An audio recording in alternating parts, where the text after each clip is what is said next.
چھوڑ سکتے ہیں۔ میں نے کہا مزید ڈرامے بازی نہیں سنوں گا، جتنا تم نے ڈرامہ کرنا تھا میری ماں کے سامنے کر چکی۔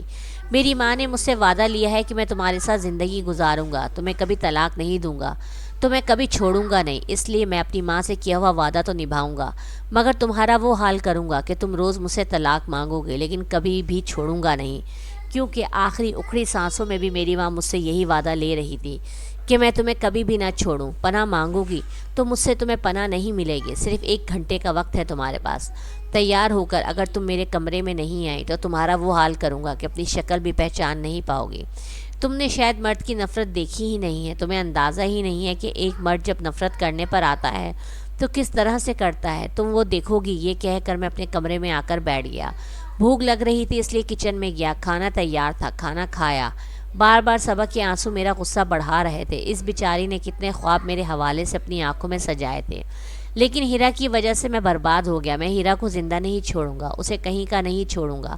میں نے کھانا انہی سوچوں میں ختم کیا، واپس کچن میں برتن رکھے اور اپنے کمرے میں جا کر 1 گھنٹہ گزرنے کا انتظار کرنے لگا۔ جیسے ہی 1 گھنٹہ گزرا، میرے کمرے کا دروازہ کھلا اور وہ بے حد گھبرائی ہوئی دلہن بنی ہوئی میرے کمرے میں داخل ہوئی۔ اس کی آنکھوں سے آنسو بہہ جا رہے تھے۔ میں نے کہا ایسے دلہن بن کر آتے ہیں؟ تمہیں دلہن بننا نہیں آتا، میں تمہیں سکھاتا ہوں کہ دلہن کیسے بنتے ہیں۔ میں اس کے پاس آیا، اس کی کلائی بڑی زور سے پکڑی کہ وہ درد سے کر رہ گئی۔ اپنے کمرے کے ڈریسنگ ٹیبل کے سامنے اسے بٹھایا، پھر اس کے بال کھول دیے، کافی لمبے بال تھے اس کے۔ پھر میں نے اپنے دراز سے زیورات نکالے اور میک اپ نکالا جو میں نے کبھی صبا کے لیے خریدا تھا کہ جب وہ آئے گی تو اس کو دوں گا۔ میں نے وہ میک اپ اس کے سامنے رکھا، میں نے کہا پہنو۔ اس نے آہستہ آہستہ میرے خوف سے سارے زیورات پہن لیے۔ اس کے بعد اس نے میک اپ کو دیکھا اور ایک نظر مجھے دیکھنے لگی۔ میں نے کہا اس کو کرو۔ اس کو میری موجودگی میں بڑی مشکل ہو رہی تھی۔ میں نے اس کا میک اپ کیا، پھر میں نے کہا سر پر دوپٹہ بھی لو۔ اس نے سر پر دوپٹہ لیا۔ میں نے کہا جاؤ، جا کے بیڈ پر بیٹھ جاؤ جیسے کوئی دلہن بیٹھتی ہے۔ وہ کہنے لگی حمزہ پلیز ایک دفعہ میری بات سن لے۔ میں نے کہا کچھ نہیں سنوں گا، تم نے جو کہنا تھا جو سنانا تھا میری ماں سے کہہ چکی اور میری ماں کو سنا بھی چکی۔ اب ساری زندگی تم صرف میری بات سنو گے۔ مجھے تمہاری آواز سے نفرت ہے، کوشش کرنا کہ مجھ سے بات مت کیا کرنا۔ مجھے تم سے بھی نفرت ہے، لیکن پھر بھی روز تمہیں تمہارا حق دیا کروں گا اور ایسا دوں گا کہ تم یاد کرو گی۔ وہ بیڈ پر جا کر بیٹھ گئی۔ اسی وقت باہر کے دروازے پر دستک ہوئی۔ میں باہر گیا، صبا کا بھائی آیا تھا، اس کے ہاتھ میں کھانے کی پلیٹ تھی۔ کہنے لگا آج میری بہن کی منگنی ہو گئی ہے، یہ دعوت کا کھانا ہے، آپ ہی نے کہا تھا آپ کو ضرور بھیجیں۔ میں نے خاموشی سے کھانا لیا اور دروازہ بند کر دیا۔ اس کا مطلب تھا کہ صبا کسی اور کے نام کی انگوٹھی پہن چکی تھی۔ اس سوچ نے غصے سے میرا برا حال کر دیا۔ میں نے کھانے کی پلیٹیں کچن میں رکھ دی۔ میں بڑے غصے سے کمرے میں داخل ہوا۔ وہ ڈری سہمی مجھے ہی دیکھ رہی تھی۔ میں جیسے ہی اس کے پاس پہنچا تو وہ بری طرح گھبرائی۔ میں نے کہا تم نے جو کچھ کیا اچھا نہیں کیا، تم نے اپنی خواہشات کی خاطر میری ماں کو استعمال کر کے مجھ سے شادی کی۔ وہ کہنے لگی نہیں، میں نے ایسا کچھ نہیں کیا۔ میں نے اس کی بات پوری نہیں ہونے دی اور چلا کر کہا شٹ اپ، اگر تم یہ سمجھ رہی ہو کہ میں اپنی ماں کی وجہ سے تمہیں اپنی بیوی بنا کے رکھوں گا تو تم غلط سمجھ رہی ہو۔ بہت شوق تھا تمہیں یہ کھیل کھیلنے کا۔ آج کی رات میں جو کچھ تمہارے ساتھ کروں گا تم سوچ کر کانپو گی، مجھے دیکھتے ہی اپنے لیے پناہ مانگو گی، لیکن تمہیں پناہ بھی نہیں ملے گی۔ وہ بہت ڈر گئی تھی، میرے سامنے بیٹھی ہوئی تھی جب میں نے بے دردی سے اس کا دوپٹہ اتار کر پھینکا اور پھر اس کے قریب جا کر اس کے ہونٹوں کو دیکھنے لگا، کیونکہ خوف کے مارے وہ لرز رہی تھی، کانپ رہی تھی۔ میں نے بڑی بے دردی سے اس سے اپنا حق وصول کیا۔ وہ میرا جنون دیکھ کر رونے لگی تو میں نے کہا تمہاری آواز نہ نکلے، تمہیں بہت شوق تھا نا مجھے پانے کا، تو پھر مجھے اب برداشت بھی کرو۔ صبح میری آنکھ اس کے رونے سے کھلی۔ میں نے کہا دفع ہو جاؤ میرے کمرے سے۔ وہ فوراً میرے کمرے سے نکل گئی۔ شادی کی خوشی کیا ہوتی ہے، نئی زندگی کی ابتدا کا لطف کیا ہوتا ہے، یہ سب اس لڑکی کی وجہ سے میرا برباد ہو چکا تھا۔ پھر کیسے ممکن تھا کہ میں اس سے پیار محبت کی باتیں کرتا۔ میں نیند پوری کر کے اٹھا، ویسے بھی چھٹی تھی۔ جب اٹھا تو کمرے سے باہر آیا، وہ کچن میں نہیں تھی۔ میں اس کے کمرے میں آیا تو وہ رو رہی تھی۔ میں نے کوئی لحاظ نہیں کیا کہ میں نے اس کے ساتھ اتنا بے رحمانہ سلوک کیا ہے اور اس پر کوئی رعایت نہیں کی، اور جنونی انداز میں نے اس سے اپنا حق وصول کیا تھا۔ شاید وہ میرے جنون کو برداشت نہیں کر پا رہی تھی۔ میں اس کے پاس آیا اور اس سے کہا اٹھو اور ناشتہ بنا کر دو، تم کیا بستر سنبھال کر بیٹھ گئی ہو؟ وہ کہنے لگی مجھے بخار ہے، میری طبیعت ٹھیک نہیں ہے، مجھ سے اٹھا نہیں جا رہا۔ میں نے اس کا بازو پکڑا، جھٹکے سے اس کو بٹھایا۔ میں نے کہا ڈرامے بازیاں بند کرو، میرے سامنے نہیں چلیں گی، چلو جا کر ناشتہ بناؤ میرے لیے۔ اس نے ایک گہری نگاہ سے مجھے دیکھا اور پھر اٹھ کر کچن میں چلی گئی۔ جب وہ کچن میں جا رہی تھی تو اس کے قدم ڈگمگا رہے تھے، لگ رہا تھا ابھی گر جائے گی۔ ناشتہ بنانے کے بعد وہ دوبارہ سے اپنے کمرے میں چلی گئی۔ میں نے ناشتہ کیا، اس کے کمرے میں آ گیا۔ اس نے کچھ بھی نہیں کہا۔ میں نے کہا چلو ادھر میرے کمرے میں آؤ، مجھے تمہاری ضرورت ہے۔ اس نے بڑی حیرت سے مجھے دیکھا اور کہنے لگی مجھے بخار ہے حمزہ، پلیز مجھے بخش دو، میں ان سب زیادتیوں کی حقدار نہیں۔ میں نے کبھی آپ سے محبت نہیں کی، نہ ہی کبھی خالہ کو یہ کہا۔ میں نہیں چاہتی تھی آپ سے شادی کرنا۔ اس کی بات سن کر میں ہنسنے لگا۔ میں نے کہا میری ایک رات کی سنگت پر تم میری محبت سے ہی مکر گئی، یہ کیسی محبت تھی تمہاری؟ مجھے اس چیز سے کوئی غرض نہیں کہ تمہیں بخار ہے یا نہیں ہے، تم کس حال میں ہو کس میں نہیں، بس مجھ سے رحم کی امید مت رکھنا۔ چلو اٹھو، میرا موڈ خراب مت کرو، میرے کمرے میں آؤ۔ اس نے گہری سانس لی اور چپ ہو گئی اور میرے کمرے میں جا کر بیٹھ گئی۔ وہ صرف میرے جنون کا سامان تھی۔ میں سارا غصہ اس پر اتارتا تھا۔ محبت کے نام پر اب اسے شکایت کرنا چھوڑ دی تھی، آنسو بہانے بھی ختم کر دیے تھے۔ اب وہ مجھ سے کچھ نہیں کہتی تھی۔ چند مہینے بعد صبا کی شادی ہو گئی۔ اس رات میں بہت رویا۔ اس وقت میں نے پہلی بار ہیرا پر ہاتھ اٹھایا۔ میں نے کہا تمہاری وجہ سے مجھ سے میری محبت چھن گئی۔ چپ چاپ ہیرا مجھ سے مار کھاتی رہی۔ میں خود بھی رو رہا تھا۔ جب اسے مار کر تھک گیا تو پھر میں نے کہا چلی جاؤ یہاں سے، اپنی شکل مت دکھانا مجھے۔ ایک ہفتہ میں نے اس کی شکل تک نہیں دیکھی، نہ اس نے دکھائی تھی۔ میں آفس سے آتا تو وہ اپنے کمرے میں چلی جاتی تھی۔ ایک ہفتے کے بعد میں نے اس کے کمرے کا دروازہ کھٹکھٹایا۔ اس نے دروازہ کھولا تو ہیرا کی رنگت پیلی پڑی ہوئی تھی، سانس پھول رہا تھا۔ میں نے کہا تمہیں کیا ہوا ہے؟ کہنے لگی طبیعت ٹھیک نہیں ہے۔ یہ کہتے ہی اسے اپنے منہ پر ہاتھ رکھا اور واش روم میں بھاگ گئی۔ اس کو شاید الٹی آ رہی تھی۔ وہ واش روم سے باہر آئی تو نڈھال ہو کر بیڈ پر بیٹھ گئی۔ مجھے کچھ گڑبڑ کا احساس ہو رہا تھا، اس لیے میں اس کو ڈاکٹر کے پاس لے گیا۔ وہی ہوا جس کا مجھے ڈر تھا۔ وہ ماں بننے والی تھی، لیکن جیسے مجھے ہیرا سے نفرت تھی ایسے ہی اس بچے سے بھی کوئی دلچسپی نہیں تھی۔ جب ہم گھر واپس آئے تو میں نے اسے کہا کہ میں تمہارے وجود سے اپنی اولاد کو نہیں چاہتا، تم صرف میرے لیے میرے جنون کی تسکین کا سامان ہو، اس لیے کل میرے ساتھ چلنا اور اس بچے کو ضائع کروا دینا۔ یہ سن کر اسے نہیں میں سر ہلایا۔ کہنے لگی میں اپنا بچہ نہیں ماروں گی۔ حمزہ پلیز، آپ میرے ساتھ جو بھی ظلم اور زیادتی کر رہے ہیں میں نے آپ کو کبھی منع نہیں کیا، لیکن میں اپنی اولاد کو نہیں مار سکتی۔ میں نے کہا میں پیار نہیں دوں گا اسے، کبھی گود میں بھی نہیں اٹھاؤں گا۔ کہنے لگی مت کرنا، اس کو گود میں بھی مت اٹھانا، لیکن میں پھر بھی بچہ پیدا کرنا چاہتی ہوں۔ کم از کم جینے کے لیے مجھے بھی تو کوئی آسرا چاہیے۔ نہ میں نے اس پر رحم کھایا، نہ اسے گھر کے کاموں میں سہولتیں دیں۔ جب اسے درد شروع ہوا تب اسے ڈاکٹر کے پاس لے گیا۔ اس نے بیٹے کو جنم دیا۔ نرس نے وہ بچہ لا کر میری گود میں ڈال دیا۔ وہ بہت معصوم تھا، مجھے دیکھ رہا تھا۔ پہلی بار دل کو کچھ ہوا تھا، لیکن میں نے اپنا رخ بدل دیا۔ میرا بیٹا رونے لگا۔ جی تو چاہا کہ اپنے بیٹے کو سینے سے لگا لوں، لیکن میں نہیں چاہتا تھا کہ میں اس بچے کو پیار کروں۔ 2 دن بعد ہی میں اسے ہاسپٹل سے واپس گھر لے آیا۔ ہیرا اب الگ کمرے میں رہنے لگی تھی۔ وہ بچہ رات کو روتا تو وہ اکیلے ہی سنبھالتی، کیونکہ بچہ آپریشن سے ہوا تھا۔ اس وقت اسے کسی ملازمہ کی سخت ضرورت تھی، لیکن میں نے اس پر بالکل بھی رحم نہیں کھایا۔ وہ بچے کو بھی سنبھالتی تھی، اس کے باوجود گھر کے کام بھی کرتی تھی، دیواریں پکڑ پکڑ کر چلتی تھی۔ اس کے بہتے آنسوں کو دیکھ کر میری انا کو بہت تسکین پہنچتی تھی۔ ایک بار میں آفس سے گھر آ رہا تھا جب اچانک میں نے صبا کو ایک لڑکی کے ساتھ کھڑے دیکھا۔ صبا کی پشت میری جانب تھی اور وہ اپنی دوست سے ہنس کر باتیں کر رہی تھی۔ جس بات نے مجھے رکنے پر مجبور کیا وہ یہ تھی، صبا کہہ رہی تھی میں تو اپنے شوہر کے ساتھ بہت خوش ہوں، بہت محبت کرتا ہے مجھ سے۔ اس کی دوست کہنے لگی تم خوش ہو اس کے ساتھ؟ تم تو کہتی تھی تمہیں حمزہ سے محبت ہے۔ کہنے لگی یہ ساری محبتیں بس ایسی ہی ہوتی ہیں، اصل محبت تو شوہر کی ہوتی ہے۔ مجھے جو حمزہ سے تسکین چاہیے تھی وہی تسکین حمزہ کو مجھ سے چاہیے تھی، اور مجھے حمزہ سے تو کبھی پیار بھی نہیں تھا، اور مجھے تو وہ یاد بھی نہیں آتا۔ مجھے تو اس سے زیادہ اس کے پیسوں سے پیار تھا، اور وہ میں نے اس سے اچھی طرح اینٹ لیے تھے، اور اس کے بدلے میں نے اسے اپنا وقت بھی تو دیا تھا، لیکن پھر بھی میں نے جو کچھ اس کے ساتھ کیا حمزہ زندگی بھر یاد رکھے گا۔ اس کی دوست نے پوچھا تم نے ایسا کیا کیا؟ وہ ہیرا کی بچی کبھی خوش نہیں رہے گی۔ صبا کی دوست نے پوچھا تم نے ایسا کیا کیا ہیرا کے ساتھ؟ صبا کہنے لگی میں نے حمزہ سے جھوٹ بولا کہ ہیرا اس سے محبت کرتی ہے، اس نے اس کی ماں کو قابو میں لے رکھا ہے، حالانکہ ایسا کچھ نہیں تھا۔ وہ تو حمزہ کو اپنا بھائی مانتی تھی اور سمجھتی بھی تھی۔ مجھ سے بھی یہی کہتی تھی پڑھنا چاہتی ہے، کچھ بننا چاہتی ہے۔ اس کے والدین کی خواہش تھی کہ وہ آگے پڑھے اور کسی یونیورسٹی میں لیکچرار بنے۔ اس کی شادی صرف حمزہ کی والدہ کی خواہش پر ہوئی، لیکن مجھ سے یہ سب برداشت نہیں ہوا۔ میں جانتی تھی حمزہ مجھ سے بہت محبت کرتا ہے۔ ہاں ٹھیک ہے، مجھے حمزہ اچھا لگتا تھا، میں چاہتی بھی تھی اس سے شادی ہو جائے، لیکن محبت تو مجھے اس سے بالکل نہیں تھی۔ مجھے تو اس سے پیسے چاہیے تھے، اور اس وقت جس انسان سے میری شادی ہوئی ہے اس کے پاس تو پیسہ حمزہ سے کہیں زیادہ ہے۔ حمزہ تو اس کے سامنے کنگلا ہے، مہینے کا 4-5 لاکھ کمانے والا ایک کنگلا انسان۔ میرا شوہر تو ایک پوری کمپنی کا مالک ہے اور میں تو بہت عیش کرتی ہوں۔ اگر میں حمزہ کے ساتھ ہوتی تو مجھے تنگی برداشت کرنی پڑتی۔ جو ہوا اچھا ہوا۔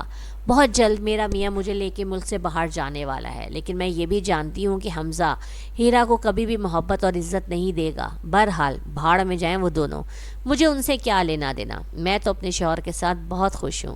یہ سن کر میرا تو دماغ گھوم کے رہ گیا۔ وہ 4-5 قدم جو میں اس سے دور کھڑا تھا، جب اچانک اس کے سامنے کھڑا ہوا تو مجھے دیکھ کے بری طرح گھبرا گئی۔ میں نے اس سے پوچھا، کیا بات ہے؟ مجھے دیکھ کر اس طرح گھبرا کیوں گئی؟ تو یہ تھی تمہاری حقیقت۔ اس کا مطلب ہے میری ماں تمہارے بارے میں بالکل ٹھیک کہتی تھی سب اچھے کردار کی لڑکی نہیں ہے، لیکن میں ہی تھا جو تم جیسی سے محبت کرنے لگا، اور تمہارے لیے میں نے ہیرا جیسی لڑکی کے ساتھ برا سلوک کیا۔ تم کیا سمجھتی ہو تم اپنے شوہر کی وفادار ہو؟ ارے میرے پیسوں کی خاطر تم نے میرے دن رات رنگین کیے۔ آج اپنے شوہر کے پیسوں پر عیش کر رہی ہو، کل کو اس سے زیادہ کوئی اور امیر ملے گا تو تم اس کے پیچھے چلی جاؤ گی۔ میری ہیرا کے پاؤں کی دھول بھی نہیں ہو تم۔ صبا یہ سب سن کر فوراً ہی اپنی دوست کے ساتھ وہاں سے چلی گئی۔ خیر وہ دن میری زندگی پر بہت سارے انکشافات ہونے کا تھا۔ میرے بیٹے اسد کو پیدا ہوئے 4 مہینے ہو گئے تھے۔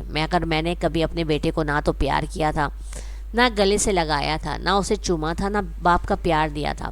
میں نے تو کبھی اس کے کھانے پینے کا بھی خرچہ نہیں اٹھایا تھا، اور نہ ہی کبھی یہ سوچا تھا کہ ہیرا کیسے اٹھاتی ہوگی۔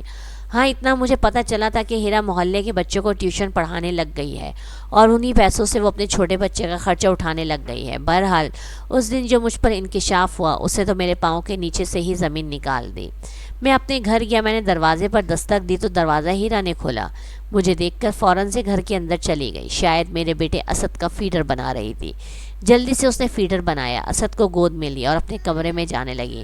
میں نے کہا، تم کہاں جا رہی ہو؟ کہنے لگی، آپ کو اسد پسند نہیں ہے نا؟ کوشش یہی کرتی ہوں کہ آپ کے سامنے نہ آیا کرے۔ کھانا تیار ہے، کھا لیجئے گا۔ یہ کہہ کے وہ اسد کو لے کر چلی گئی۔ اندر میرا ضمیر مجھے بری طرح ملامت کر رہا تھا۔ میرا ہر ظلم و زیادتی میرے اوپر ہی ناک کی طرح مجھے ڈس رہے تھے۔ سمجھ نہیں آ رہا تھا کہ کس طرح ہیرا کا سامنا کروں۔ وہ رات میں نے بہت بے چینی سے گزاری۔ صبح جب میں اٹھا تو وہ ٹیبل پر ناشتہ رکھ کر کچن میں اسد کا فیڈر بنا رہی تھی، اور میں ناشتہ کر رہا تھا جب مجھے اسد کے رونے کی آواز آئی۔ میں ناشتہ چھوڑ کر کمرے میں چلا گیا۔ وہ بیڈ پر لیٹا رو رہا تھا، شاید اسے بھوک لگی تھی۔ جیسے ہی میں اس کے پاس آ کر بیٹھا، وہ رو رہا تھا۔ میں نے اسے گود میں لیا۔ وہ چپ ہو گیا اور مجھے دیکھنے لگا۔ میں نے اسد کو اپنے گلے سے لگایا تو مجھے ایک عجیب سا سکون ملا۔ ہیرا فوراً بھاگتی ہوئی کمرے میں آئی اور مجھے اسد کے پاس بیٹھا ہوا دیکھ کر گھبرا گئی۔ فوراً سے بولی سوری، اور اسد کو میری گود سے لے لیا۔ کہنے لگی، معاف کر دے، آئندہ آپ کو اسد کو پکڑنا نہیں پڑے گا، آپ کو کبھی کوئی مشکل نہیں ہوگی، آپ اپنا ناشتہ کر لیجئے۔ مجھے اپنا گزشتہ رویہ یاد آنے لگا، کیونکہ جب بھی اسد روتا تھا تو میں چلانے لگتا تھا، کہتا تھا اس کی آواز بند کر لو ورنہ اس کا گلا گھونٹ کر اس کو مار ڈالوں گا۔ ہیرا فوراً مجھ سے لے کر اسد کو چپ کروانے لگ جاتی۔ مجھے اپنے رویے کو یاد کرتے ہی اپنے آپ سے نفرت محسوس ہونے لگی تھی۔ میں نے ایک جھوٹی اور مکار لڑکی کی باتوں میں آ کر اتنی بڑی زیادتی کر دی۔ ہیرا کی رنگت اب اور بھی زیادہ پیلی لگنے لگی تھی۔ میں نے اب کافی دن بعد اسے دیکھا۔ اسد کی پیدائش کے بعد سے ہیرا بہت کمزور ہو گئی تھی۔ بن سور کے تو پہلے بھی نہیں رہتی تھی، ہمیشہ سادہ سی رہتی تھی، سادہ لباس میں رہتی تھی۔ میں نے جب ہیرا کو غور سے دیکھا تو مجھے اپنا آپ اس کے سامنے چھوٹا سا لگ رہا تھا۔ مجھے اس کے الفاظ یاد آتے رہے۔ وہ کہتی رہی کہ حمزہ میں ایسا نہیں چاہتی تھی، آپ کو کوئی غلط فہمی ہوئی ہے، آپ مجھے کس جرم کی سزا دے رہے ہیں جو میں نے کیا ہی نہیں۔ لیکن میں اس کی سنتا ہی نہیں تھا۔ میں انسان کم جانور زیادہ بن چکا تھا۔ دل چاہ رہا تھا کہ اپنے آپ کو ماروں۔ یہ میں نے کیا کہ اس لڑکی کے چہرے سے اس کی مسکراہٹ تک چھین لی۔ میں نے ایک بار بھی ہیرا کے بارے میں سوچا ہی نہیں۔ پہلے اس سے اس کے ماں باپ چھن گئے، پھر یہاں پر ہمارے گھر میں آئی تو میں اسے ہر وقت تانے دیتا رہتا۔ وہ میری ماں کی خواہش پر میری بیوی بنی تھی، لیکن میں نے اس کے ساتھ شادی کا رشتہ بھی یوں نبھایا جیسے اسے کڑی سزا دی۔ لیکن کبھی اسے اسٹور روم میں بند کر دیتا، کبھی بارش میں کھڑا کر دیتا، اس پر رحم ہی نہیں کھاتا تھا۔ آج سمجھ نہیں آ رہا تھا کہ اس سے محبت کروں تو کیسے کروں، معافی مانگوں تو کیسے مانگوں، اور مانگوں تو کس کس جرم کی۔ بہت لمبی فہرست تھی۔ پورا دن میں آفس میں یہ سوچتا رہا۔ پہلی بار بازار گیا، اپنے بیٹے کے لیے کپڑے خریدے جو 4 مہینوں میں پرانے کپڑوں میں ہی مجھے نظر آ رہا تھا۔ ہیرا کے لیے بہت ساری شاپنگ کی۔ میں کون سا ہیرا کو خرچہ دیتا تھا جو بچوں کے کپڑے وہ خریدتی؟ تیار کرنا تو دور کی بات ہے، شاید آس پڑوس کے کپڑے، بچوں کے کپڑے مانگ کر ہی وہ میرے بیٹے کو پہناتی تھی، جبکہ میں خود مہینے کا 5 سے 6 لاکھ کماتا تھا۔ میں شرم سے پانی پانی ہو رہا تھا، لیکن جب میں گھر پر آیا تو مجھے بہت بڑا دھکا لگا۔ گھر کے باہر تالا لگا ہوا تھا۔ میں حیران رہ گیا، آج سے پہلے تو ایسا کبھی نہیں ہوا۔ ہیرا تو کبھی بھی گھر سے نہیں نکلتی تھی، پھر یہ ہیرا کہاں چلی گئی؟ خیر، صبح کے گھر کا دروازہ کھٹکھٹانے کا تو میرا کوئی موڈ نہیں تھا۔ سامنے والوں کا دروازہ کھٹکھٹایا تو انہوں نے مجھے بتایا کہ ہاں، ہیرا کہیں گئی ہے اور جاتے ہوئے یہ چابی دے کر گئی ہے اور ساتھ میں ایک پرچہ بھی دے کر گئی ہے۔ مجھے بہت حیرت ہوئی اور میرا دماغ گھوم گیا۔ میں ان سے چابی لے کر گھر میں داخل ہوا اور داخل ہو کر جب میں نے وہ پرچہ کھولا تو اس میں ہیرا نے لکھا تھا کہ حمزہ، میں نہیں جانتی آپ نے مجھے کس بات کی سزا دی۔ مجھے اور میرے بچے کو آپ نے جو سلوک میرے ساتھ کیا، میں وہ تو برداشت کر سکتی ہوں، لیکن جو نفرت آپ میرے بچے کے لیے رکھتے ہیں جبکہ وہ آپ کا خون ہے، وہ نفرت میں برداشت نہیں کر سکتی کہ میرا بچہ آپ کی طرح ایک درندہ بنے اور وہ بھی دوسرے کی بیٹی کے ساتھ ظلم کرے۔ میں نے بہت کوشش کی کہ میں یہاں پر رہوں، لیکن اب میری ہمت جواب دے چکی ہے۔ میں نے اپنی دوست سے بات کی ہے، اسے میری نوکری بھی لگوا دی ہے اور میں یہاں سے جا رہی ہوں۔ میں اس شہر سے ہی جا رہی ہوں۔ میں نے دوسرے شہر میں اپنی نوکری ڈھونڈ لی اور اپنے بچے کو لے کے آرام سے وہاں رہوں گی۔ آپ آج سے آزاد ہیں۔ میں مانتی ہوں میری وجہ سے صبا کی شادی ہوئی اور وہ آپ سے دور ہو گئی اور میں زندگی بھر آپ کی گناہ گار رہوں گی، لیکن میں پھر بھی کہتی ہوں کہ میں نے آپ کے ساتھ کوئی دھوکہ نہیں کیا۔ میں جیسے جیسے خط پڑھ رہا تھا میری حالت بگڑتی جا رہی تھی۔ یہ کیا، میں تو آج ہی اس سے معافی مانگنے آیا تھا، میں تو اپنے سارے گناہوں کی تلافی کرنا چاہتا تھا، مگر وہ کہاں چلی گئی؟ مجھے کچھ سمجھ میں نہیں آ رہا تھا کہ میں کیا کروں، اسے کیسے ڈھونڈوں۔ میں نے ہیرا کو فون کرنا چاہا تو مجھے یاد آیا کہ اتنے سال ہم ایک ساتھ رہے، لیکن آج تک میرے پاس تو ہیرا کا نمبر ہی نہیں تھا کہ میں ہیرا کو کیسے فون کرتا۔ میں پاگلوں کی طرح پریشان ہو گیا کیونکہ میں نے کبھی ہیرا کے بارے میں زیادہ جاننے کی کوشش ہی نہیں کی۔ اس کا MSc کمپلیٹ ہوا، اس کی شادی کی تاریخ رکھ دی گئی اور اس کی شادی کسی اور کی جگہ مجھ سے ہو گئی۔ میں تو اس کی کسی دوست کے بارے میں بھی نہیں جانتا تھا۔ اس کی نوکری کہاں لگی، کدھر گئی، وہ کدھر گئی، میرا بیٹا کدھر گیا؟ میں پاگل ہو گیا تھا اور تڑپ رہا تھا۔ مجھے نہیں پتا تھا کہ میں کیا کروں، کہاں جاؤں۔ میں نے اب اپنے بیٹے کی اور اپنی بیوی کی تلاش شروع کر دی۔ ہر ویک اینڈ پہ چھٹی لے کے مختلف شہروں کا دورہ کرتا اور وہاں پہ لوگوں سے پوچھ گچھ کرتا۔ ہر جگہ، ہر تھانے میں میں نے جا کے اپنی بیوی کی گمشدگی کی رپورٹ لکھوائی، جگہ جگہ اشتہار لگائے۔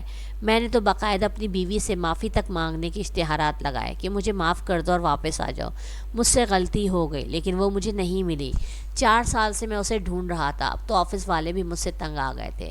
وہ نوکری جس کی وجہ سے میں خود کو خدا سمجھتا تھا، آج وہ نوکری بھی میری جانے والی ہو گئی تھی۔ میں تو سڑک پر ہی آنے والا تھا، مگر مجھے اس کی کوئی پرواہ نہیں تھی۔ مجھے پرواہ تھی تو صرف اپنی بیوی اور بیٹے کی، جو میری زندگی تھے، اور اب ان کے بغیر میں پاگل ہو رہا تھا۔ اور مجھے میری ماں کے الفاظ یاد آ رہے تھے کہ بیٹا، جب تمہیں پتہ چلے گا کون کوئلہ ہے اور کون ہیرا، تو تمہارے پاس پچھتانے کے علاوہ اور کچھ نہیں بچے گا۔ بہرحال میں ہیرا کی تلاش میں پاگلوں کی طرح گھوم رہا تھا۔ میں نے لاہور تک جا کے پوچھا، لیکن مجھ جیسا بیوقوف بھی کوئی اس دنیا میں ہوگا جسے لاہور میں اپنے خالہ اور خالو کے گھر کا ایڈریس تک نہیں پتہ تھا۔ بہرحال میری کمپنی نے مجھے اسلام آباد ایک پروجیکٹ کے سلسلے میں بھیجا۔ جب میں اسلام آباد میں دوسری کمپنی سے ڈیل کر کے باہر نکلا تو اچانک میری نظر سامنے پڑی اور میری آنکھوں کو یقین نہیں آیا۔ وہ ہیرا ہی تھی اور اس کے ساتھ پیارا سا میرا بیٹا 5.5 سال کا اسد تھا، اور ہیرا اس کا ہاتھ پکڑ کے ہنستی ہوئی مسکراتی ہوئی آگے جا رہی تھی اور اس کے ہاتھ میں شاپنگ بیگ تھا۔ مجھے اس وقت کچھ بھی دکھائی نہیں دے رہا تھا، میں بس ہیرا کے پیچھے چلتا جا رہا تھا۔ ہیرا آگے کی طرف گئی اور ایک اپارٹمنٹ میں داخل ہو گئی۔ میں بس خاموشی سے دیکھتا رہا۔ اس کے بعد ہیرا ایک فلیٹ میں گئی اور دروازہ بند کر لیا۔ میں نے ہیرا کا گھر دیکھ لیا تھا اور مجھے میری بیوی اور بیٹا مل گئے تھے۔ اب مجھے انہیں کیسے منانا تھا، کیسے اپنے پاس لے کے آنا تھا، یہ سب سے بڑا مشکل مرحلہ تھا۔ بہرحال میں نے دروازے پر دستک دی تو ہیرا نے اندر سے پوچھا، کون ہے؟ میں نے آہستہ سے کہا، ایک مسافر ہوں۔ ہیرا شاید میری آواز پہچان گئی اور حیران رہ گئی۔ بہرحال اس نے تھوڑی دیر میں دروازہ کھولا اور ایک نظر مجھے دیکھا۔ میں خاموشی سے اندر داخل ہوا، اس کے پاس جا کر کھڑا ہو گیا۔ اسد اندر بیٹھا ہوا کھیل رہا تھا۔ اس نے جب مجھے دیکھا تو اپنی ماں سے پوچھا، مما، یہ انکل کون ہے اور یہاں پر کیا کر رہے ہیں؟ آپ تو کسی کو اندر آنے نہیں دیتی، آپ تو منع کرتی ہیں کسی غیر کو اندر نہیں آنے دینا، پھر ان غیر انکل کو آپ نے اندر کیوں آنے دیا ہے؟ اپنے بیٹے کے منہ سے اتنی سمجھداری کی باتیں سن کے میری آنکھوں سے آنسو نکل آئے کہ جس ہیرا کو میں اپنے لیے عذاب سمجھتا تھا وہ تو ہیرا نکلے کہ میری غیر موجودگی میں بھی اس نے میرے بیٹے کی یہ تربیت کی تھی کہ کوئی غیر آدمی گھر میں نہیں آ سکتا تھا، اور وہ سبق کیا تھی جو بنا شادی کے میرے ساتھ وقت بتاتی تھی اور میری بیوی بن کے رہتی تھی اور مجھ پہ حق جماتی تھی۔ ہیرا خاموشی سے کھڑی مجھے دیکھ رہی تھی اور جاننا چاہتی تھی کہ میں وہاں پر کیوں آیا ہوں۔ میرے پاس کوئی الفاظ نہیں تھے کہ میں اسے کیسے کر کے مناؤں۔ میں ہیرا کے قدموں میں بیٹھ گیا۔ میں نے ہیرا سے کہا، ہیرا مجھے معاف کر دو، میری ساری غلطیوں کو معاف کر دو۔ ہیرا نے خاموشی سے مجھے دیکھا اور کہا کہ ہمیں آپ کی اب بالکل بھی ضرورت نہیں ہے، میں نے اور میرے بیٹے نے اکیلے جینا سیکھ لیا ہے۔ آپ کا یہی بہت بڑا احسان ہے مجھ پر کہ آپ نے مجھے ماں بنایا اور مجھے میرا بیٹا ایک جینے کا سہارا دیا جس کی وجہ سے میں زندگی گزار رہی ہوں۔ میں ہیرا کی شکل دیکھتا رہ گیا۔ پھر اچانک میں نے ہیرا سے کہا، ہیرا تمہیں امی کی قسم ہے، مجھے معاف کر دو۔ ہیرا نے بہت ہی غصے سے مجھے گھورا اور بولی، بہت آسان ہے اس طرح معافی مانگنا جو کچھ آپ نے میرے ساتھ کیا۔ کیا اس کے بعد آپ مجھے خالہ کا واسطہ دے کے اس طرح بلیک میل کریں گے؟ آپ کو شرم آنی چاہیے۔ میں نے کہا، اگر میں شرم کروں گا تو میں تمہیں اور اپنے بیٹے کو دوبارہ کھو دوں گا۔ 4 سال سے پاگلوں کی طرح میں ڈھونڈ رہا ہوں اور اب میں کسی بھی حالت میں نہ تو تمہیں کھونا چاہتا ہوں نہ اپنے بیٹے کو کھونا چاہتا ہوں۔ 4 سالوں سے میں پاگلوں کی طرح ڈھونڈ رہا ہوں اور اب میں کسی بھی حالت میں نہ تو تمہیں کھونا چاہتا ہوں نہ اپنے بیٹے کو کھونا چاہتا ہوں۔ تمہیں جو سزا دینی ہے، جس طرح کی سزا دینی ہے مجھے منظور ہے، بس جدائی کی سزا مت دینا۔ تم اگر مجھے جان سے بھی مار دو گی تو میرا خون تمہیں معاف ہے۔ ہیرا بس میرے ساتھ گھر چلو، گھر چلو۔ گھر تمہارے بغیر بالکل خالی ہے، ویران ہے، امی کا کمرہ خالی ہے۔ کیا تمہیں امی کی یاد نہیں آتی ہیرا؟ ہیرا تمہارا غصہ بجا ہے، میں تمہارا بہت بڑا گناہ گار ہوں اور تمہیں مجھ پر جتنا غصہ کرنا ہے میں تمہارا ہر غصہ برداشت بھی کروں گا، میں اپنے ہر گناہ کا مداوع کروں گا، مگر تم یہاں سے چلو۔ ہیرا نے خاموشی سے مجھے دیکھا اور کہا، ہر چیز آسان نہیں ہوتی۔ میں نے کہا، ہاں ہر چیز آسان نہیں ہوتی، لیکن ایک بات تم اچھی طرح جانتی ہو نا کہ تمہاری شادی میرے ساتھ تمہاری سب سے پیاری خالہ نے کی تھی اور تم مجھے چھوڑ کر آ گئی۔ ہیرا نے کہا، مجھے مجبور بھی تو آپ ہی نے کیا۔ میں نے کہا، بس ایک دن ہیرا، ایک دن انتظار کر لیتی، میں تو تمہارے پاس اسی دن واپس لوٹ آیا تھا۔ مجھے سب سچ پتہ چل گیا تھا کہ صبا نے سب کچھ جھوٹ بولا ہے اور تم تو ایک انتہائی پاکیزہ لڑکی ہو۔ تم نے تو کبھی مجھ پر غلط نگاہ بھی نہیں ڈالی، تم تو مجھے ہمیشہ بھائی سمجھتی تھی، لیکن خبردار اب مجھے بھائی سمجھنے کی غلطی مت کرنا۔ میں نے تھوڑا مذاق کے موڈ میں کہا، میں تمہارا شوہر ہوں اور اس معاملے میں تم بھی جانتی ہو۔ ابھی تک تم نے دشمنی میں، نفرت میں میرا جنون دیکھا تھا ہیرا، اب تم محبت میں، عشق میں میرا جنون دیکھو گی۔ پلیز ہیرا مجھے معاف کر دو۔ اسد کو کچھ سمجھ نہیں آ رہا تھا۔ بہرحال اسد کو اتنا سمجھ میں آیا کہ میں اس کی مما سے کچھ کہہ رہا ہوں اور اس کی مما منع کر رہی ہیں، تو اسد نے مجھے کہا، برائے مہربانی انکل آپ یہاں سے چلے جائیں، آپ میری مما کو تنگ کر رہے ہیں۔ اسد نے جیسے ہی مجھے انکل کہا تو مجھے غصہ آیا۔ میں نے کہا، انکل کون بے؟ تو اس نے کہا، آپ کو بات کرنے کی تمیز نہیں ہے انکل، یہ آپ کس طرح بات کر رہے ہیں؟ میں نے کہا، بیٹا میں آپ کا پاپا ہوں۔ اسد نے کہا، مگر میرے پاپا تو بہت دور گئے ہوئے ہیں اور مما نے کہا ہے وہ کبھی بھی نہیں آئیں گے۔ میں نے حیرت سے ہیرا کی شکل دیکھی تو ہیرا نے کہا، ہاں میں نے اسد کو بتا دیا ہے کہ اس کا باپ مر چکا ہے۔ میں نے کہا، ہیرا تم نے ظلم کیا بھی تو اتنا بڑا کہ تم نے میرے بیٹے کو جیتے جی یہ بول دیا کہ اس کا باپ مر چکا ہے۔ چلو یہ بدلہ بھی تم نے مجھ سے لے لیا کہ میں نے اگر اس کو دنیا میں آنے سے پہلے مارنے کی کوشش کی تو تم نے بھی اس کو یہ بتا دیا کہ اس کا باپ اس دنیا میں نہیں ہے۔ اب برائے مہربانی سارے گلے شکوے گھر پہ چل کے کرنا۔ ہیرا تم گھر پہ چل کے ایک دفعہ تو دیکھو۔ ہیرا پہلے تو نہیں مانی، پھر اس نے کہا کہ صحیح ہے، میں آپ کے ساتھ چلنے کے لیے تیار ہوں، مگر میں اب آپ کی بیوی نہیں، صرف اسد کی ماں ہوں۔ میں نے کہا، ٹھیک ہے مجھے منظور ہے، بس تم میرے ساتھ گھر پر چلو۔ ہیرا کو لے کر جب میں کراچی واپس آیا تو ہیرا اپنے کمرے میں جانے لگی۔ میں نے اسے کچھ نہیں کہا کیونکہ جب سے ہیرا گئی تھی میں نے اس کے کمرے کو ہاتھ بھی نہیں لگایا تھا۔ اس کے کمرے میں وہ ساری شاپنگ جس دن ہیرا گھر چھوڑ کے گئی تھی، جو 4 مہینے کا اسد اپنے ساتھ لے کے گئی تھی، وہ 4 مہینے کے کپڑے، وہ کھلونے، وہ ہیرا کے کپڑے، سب کچھ ایسے ہی رکھے ہوئے تھے۔ ہیرا جب اس کمرے میں گئی اور اس نے وہ چیزیں دیکھی اور کھولی تو وہ چونک کر رہ گئی اور میں دروازے پر کھڑا ہو کر ہیرا کو دیکھ رہا تھا۔ میں چاہتا تھا کہ ہیرا مجھ پر یقین کرے کہ اگر اس دن وہ ایک دن اور میرا انتظار کر لیتے تو شاید ہم میں یہ جدائی نہ آتی۔ ہیرا نے مجھ سے سوالیہ انداز میں پوچھا کہ یہ سب کیا ہے، تو میں نے کہا، یہ میں اس دن تمہارے لیے اور اپنے بیٹے کے لیے لے کر آیا تھا، مگر تم تو مجھے چھوڑ کر ہمیشہ کے لیے ہی چلی گئی تھی۔ اسد ابھی بھی ہیرا کے پاس تھا۔ میں اندر کمرے میں آیا اور میں نے اسد کو گود میں لیا۔ ہیرا نے ایک دم اسد کو مجھ سے لینے کی کوشش کی۔ میں نے کہا، پلیز ہیرا اسد کو مجھ سے مت لینا، میں بہت تڑپا ہوں، میری اولاد ہے یہ، مجھے اسے پیار کرنے دو۔ اس کے بعد میں پاگلوں کی طرح اپنے بیٹے کو چوم رہا تھا۔ وہ گھبرا گیا، اس نے اپنی ماں کو دیکھا تو ہیرا کی آنکھوں میں آنسو تھے۔ ہیرا نے اسد سے کہا، بیٹا یہ آپ کے بابا ہیں، آپ کے بابا دور گئے تھے مگر واپس آ گئے، ہمیشہ کے لیے۔ میں نے ہیرا سے پوچھا کیا تم نے مجھے معاف کر دیا ہے؟ ہیرا نے کہا کچھ زخم بھرنے میں ٹائم لگتا ہے، اور اس دنیا میں میرے ماں باپ کے بعد میرا تھا ہی کون؟ میری خالہ اور خالو کے بعد آپ تھے جنہیں میں نے ہمیشہ بھائی کی نظر سے دیکھا تھا۔ اب مجھے غصہ آ گیا۔ میں نے کہا تم مجھے بار بار بھائی کیوں بول رہی ہو؟ اس نے کہا میں بول نہیں رہی ہوں، میں آپ کو ماضی کا بتا رہی ہوں، لیکن آپ نے تو مجھ پر اتنے گھناؤنے الزام لگائے۔ میں نے کہا تمہیں جتنا مجھ سے لڑنا ہے لڑو، جتنا مجھ سے جھگڑنا ہے جھگڑو ہیرا، میں تمہارا گناہ گار ہوں، مگر مجھ سے کبھی دور مت جانا۔ ہیرا خاموش رہی۔ ہیرا نے مجھے بتایا کہ اسلام آباد میں یونیورسٹی میں اس کو لیکچرارشپ ملی ہوئی ہے اور وہ وہاں جاب کرتی ہے۔ میرے درخواست کرنے پر بار بار اور امی کی قسم دینے پر ہیرا نے وہاں پہ ریزائن کر دیا، مگر ابھی بھی ہیرا الگ کمرے میں ہی سوتی تھی۔ مگر اب مجھ سے نہ تو ہیرا سے دور رہا جا رہا تھا اور نہ اسد سے۔ میں نے ہیرا سے درخواست کی کہ میں ہیرا کو ہاتھ نہیں لگاؤں گا جب تک ہیرا خود اجازت نہیں دے گی، مگر برائے مہربانی وہ کمرے میں ہی رہے تاکہ میں اسد کے ساتھ کھیلوں، اس کے ساتھ وقت بتاؤں، وہ میرا بیٹا ہے۔ میں نے اس کے ساتھ جو کوالٹی ٹائم تھا، جو خاص وقت تھا جو ایک باپ اپنے بیٹے کے ساتھ گزارتا ہے، میں وہ نہیں گزار سکا۔ برائے مہربانی ہیرا مجھے میرے بیٹے سے دور مت کرو۔ ہیرا نے خاموشی سے میری بات مان لی۔ میں اپنے کمرے میں صوفے پر لیٹتا تھا اور ہیرا اس کمرے میں بیڈ پر اسد کے ساتھ سوتی تھی۔ 1 مہینہ گزر گیا۔ 1 مہینے کے بعد اسد کی سالگرہ تھی اور یہ بات مجھے بہت اچھی طرح یاد تھی۔ جس دن اسد کی سالگرہ تھی اس دن ہم نے بہت دھوم دھام سے اسد کی سالگرہ منائی، اور سالگرہ منا کے فارغ ہو کے جب ہم کمرے کی طرف گئے تو ہیرا نے میرا ہاتھ پکڑا اور مجھے کہا کیا ہمیں ایسا نہیں لگتا کہ ہمارے گھر میں کچھ کمی ہے؟ میں نے کہا نہیں، مجھے تو ایسا نہیں لگتا، میری تو پوری فیملی مکمل ہے، میری بیوی میرے پاس ہے، میرا بیٹا میرے پاس ہے۔ تو میری بیوی نے کہا کہ نہیں، ہمارے پاس ایک بیٹی کی کمی ہے، اور یہ کہتے ہوئے ہیرا کے چہرے پر ایک مسکراہٹ تھی۔ جیسے ہی ہیرا نے یہ الفاظ بولے تو مجھے ایسے لگا جیسے میں گھنی دھوپ سے ٹھنڈی چھاؤں میں آ گیا ہوں۔ ہیرا نے مجھے معاف کر دیا تھا اور میری زندگی پرسکون ہو گئی تھی، اور میں جان چکا تھا کہ ہیرا ہی میرے لیے سب سے قیمتی ہیرا ہے، اور میرا اسد میری دنیا ہے، اور ان کے علاوہ اب میری زندگی میں کسی کی بھی گنجائش نہیں ہے۔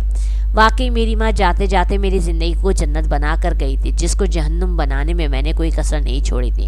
مگر کہتے ہیں نا کہ ماں باپ کی دعائیں آپ کو زندگی میں کبھی بھی ناکام نہیں بناتی، نہ ہی مایوس کرتی ہیں۔ مرنے کے بعد بھی میری ماں کی دعاؤں نے مجھے ہیرا کو واپس لوٹا دیا اور میری زندگی کو مکمل کر دیا۔